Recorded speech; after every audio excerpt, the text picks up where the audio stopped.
Jadi yang pertama, fokus pendampingan kita merefleksi diri tentang lingkungan belajar. Terus yang kedua, refleksi perubahan diri setelah ibu belajar modul 1.1, 1.2 dan 1.3. Terus yang ketiga, rencana merintis atau menumbuhkan komunitas praktis. Jadi di Loka 1 kemarin kita sudah membahas tentang komunitas praktisi, bahkan kita sudah melakukan pemetaan.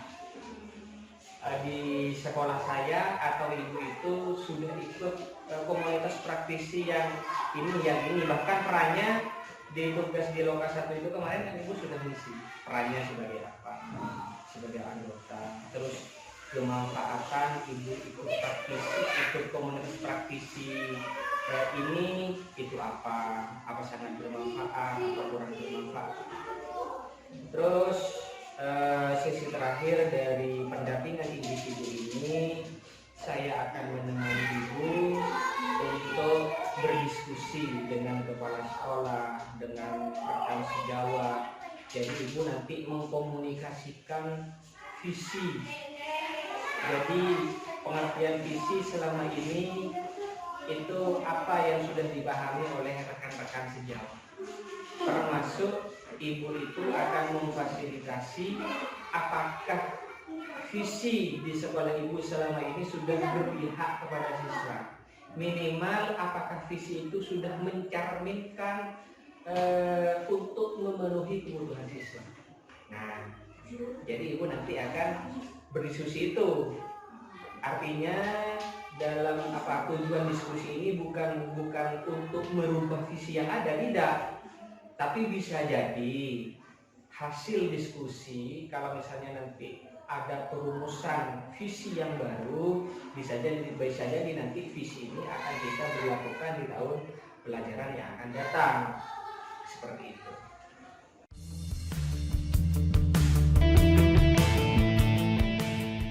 Nah, terkait dengan refleksi diri tentang lingkungan belajar, apa kira-kira salah satu bentuk dukungan kepala sekolah terhadap ibu selama melakukan pendidikan ibu dan juga dukungan rekan sejawat bagaimana? Kalau kepala sekolah sangat mendukung saya untuk mengikuti guru penggerak ini, dan kan guru juga mendukung saya untuk mengikuti guru penggerak ini, karena memang menurut mereka saya mampu katanya, tapi ya kalau teman-teman saya merasa tidak bisa, karena setiap ada apapun itu saya berdiskusi dengan teman-teman saya, teman sejawat tentang misalnya entah itu apa yang saya tidak pahami tentang modul 1.1 tentang ini, ternyata memang saya begini Pak ya, ternyata kita harus berubah ini tidak sesuai dengan menurut filosofi Ki Hajar Dewantara seperti itu. Saya juga mendengarkan penjelasan saya tentang pendapat saya kalau begini, kalau kita harus begini ke siswa, ternyata ini salah, ternyata ini tidak dibenarkan menggunakan cara seperti ini.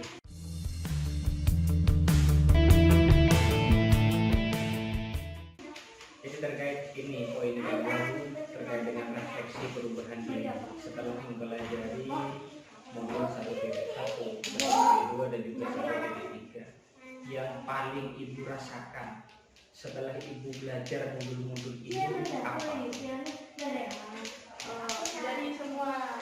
Dari semua modul yang paling ibu rasakan, iya, yang paling berkesan dan mampu mengubah ibu itu menjadi pendidik yang lebih baik, yang lebih berpihak kepada siswa.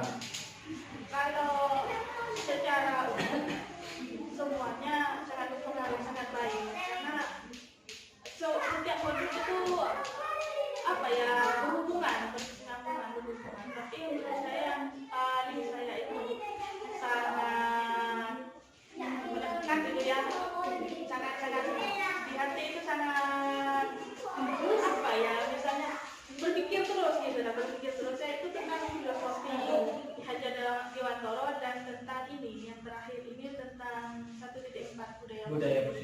Ya, seperti itu. Memang kalau menurut saya memang kita selaku guru harus banyak belajar. Jadi saya merasa memang kurang tentang ini. Dari 9 dari modul saya ini, makanya saya belajar tentang apa kebutuhan dasar manusia. Ternyata itu sangat harus kita pahami, benar-benar pahami tentang cara menjalankan.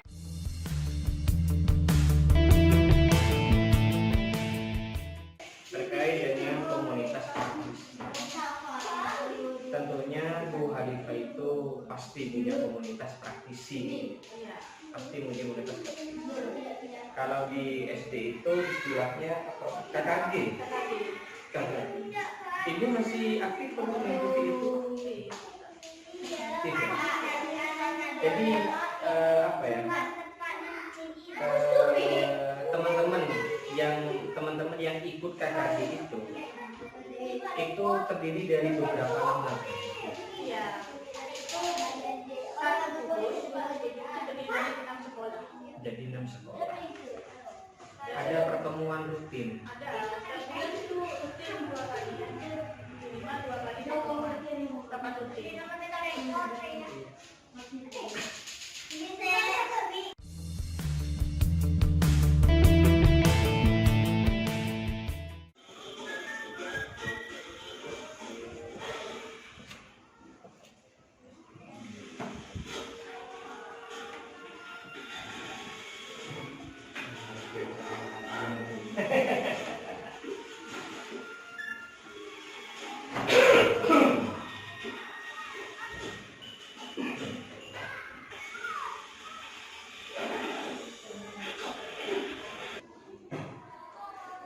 Apa yang bisa kita pahami tentang dalam sekilas? Apa yang bisa kita pahami tentang visi? Di sini cerita Bernard saat itu adalah mempunyai visi ingin mencapai puncak gunung es. Disitulah letak visi dari Bernard.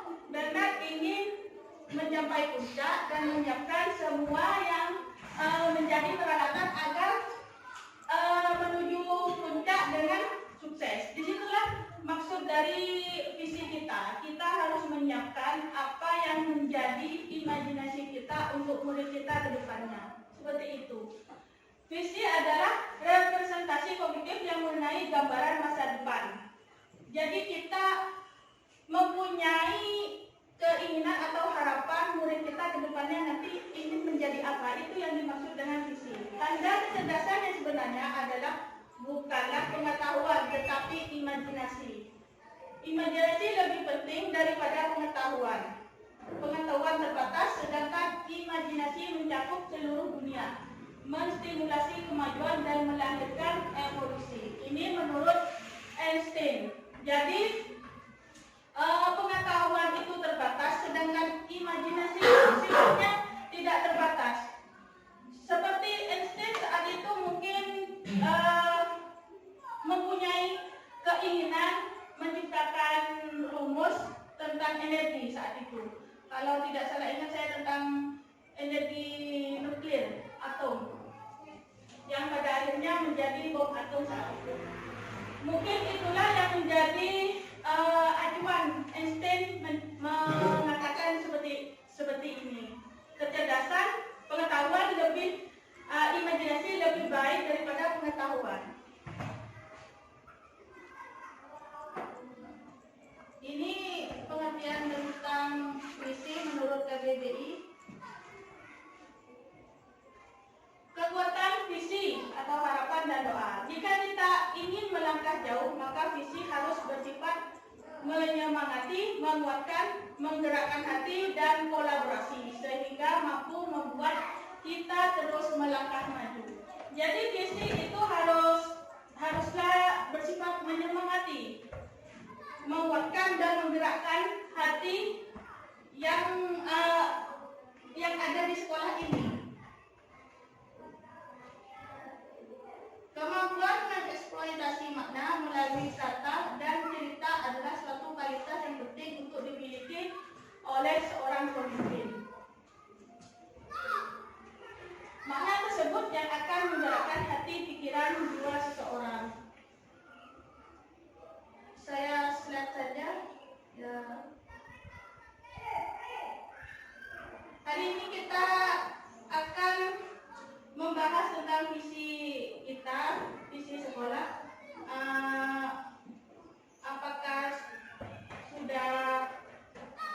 ini sudah berpihak pada murid atau belum.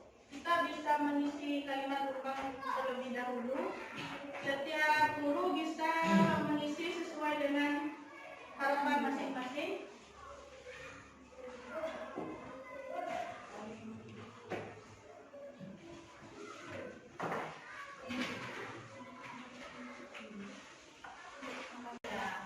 Impian kita untuk murid kita, murid yang bagaimana? Apa murid yang berkarakter, antara apa yang pintar mengaji, apa yang seperti apa, terserah para guru. Kita percaya bahwa murid adalah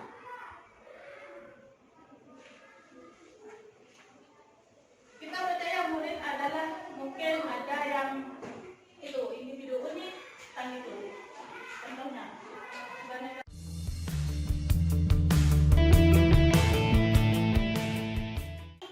Ya, hanya itu Khalifah sementara pendampingnya di divisi 2 ini. Terima kasih waktunya. Saya Yudi. Assalamualaikum warahmatullahi wabarakatuh.